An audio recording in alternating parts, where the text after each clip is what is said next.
Today, we're re-diving into a topic that gets everyone talking, the sacred rule of silencing your phone in a movie theater.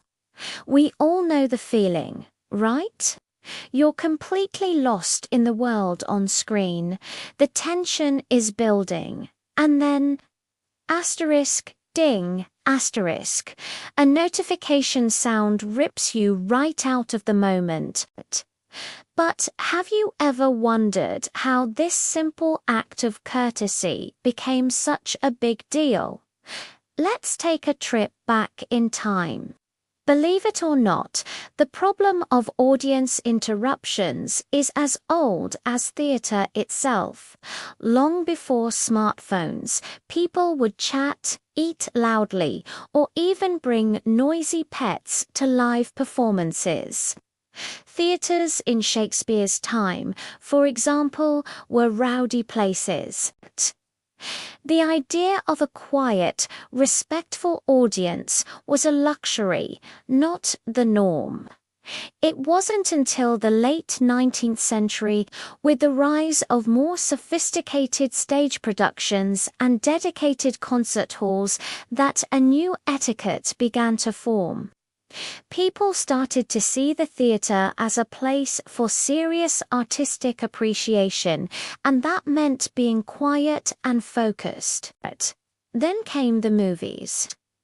The early flickers were often shown in noisy vaudeville halls, with live piano music to cover the sound of the projector and the audience. But as cinema evolved into the talkies in the late 1920s, sound became a crucial part of the storytelling. Suddenly, what the audience heard was just as important as what they saw. This is when the first real push for silence began. Theaters started running short pre-show announcements, kind of like the ones we see today, but much simpler. They use title cards on screen, asking ladies to remove their large hats and gentlemen to refrain from talking. The message was clear: your experience depends on everyone else's good behavior. For decades, the main culprits were talking, rustling candy wrappers, or crying babies. Then, in the 1980s and 90s, a new technological beast arrived. The pager. You'd be in the middle of a dramatic scene, and suddenly, a loud, insistent beeping would start. It was infuriating. This was the first wave of personal tech invading our shared entertainment spaces.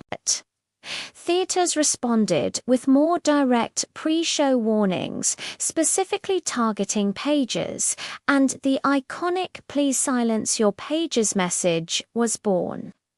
It was the first time a specific device was called out as a public nuisance in theaters. And that brings us to the modern era, the age of the smartphone. When the first cell phones became common in the late 90s and early 2000s, they were mostly for calls. The dreaded ringtone became the new public enemy number one. But it was the smartphone revolution, starting with the iPhone in 2007, that changed everything. Now, it wasn't just about sound, it was about the light. That bright screen glowing in a dark theater is like a tiny lighthouse of distraction. It pulls your eye away from the giant screen you paid to see, and it breaks the immersion for everyone around you. Our brains are hardwired to notice light and movement, so even a quick glance at a phone in your peripheral vision is incredibly distracting. It tells our brains, hey, something else is happening over here. This is why no phones became the universal, unspoken, and often spoken rule of modern cinema. It's the culmination of over a century of evolving audience etiquette, from asking people not to chat during a play to silencing pages, to finally combating the all-in-one distraction machine in our pockets. So, the next time you're settling into your seat and that pre-show announcement comes on, remember, it's not just a random rule. It's part of a long history of people working together to protect the magic of a shared story. Silencing and putting away your phone isn't just about avoiding being that person. It's about respecting the art, respecting the people who made it, and most importantly, respecting everyone around you who just wants to escape for a couple of hours. Thanks so much for watching. What's the worst phone-related interruption you've ever witnessed in a theater?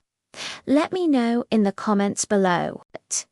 And if you enjoyed this little trip through history, please give this video a thumbs up and subscribe for more content. We'll see you in the next one.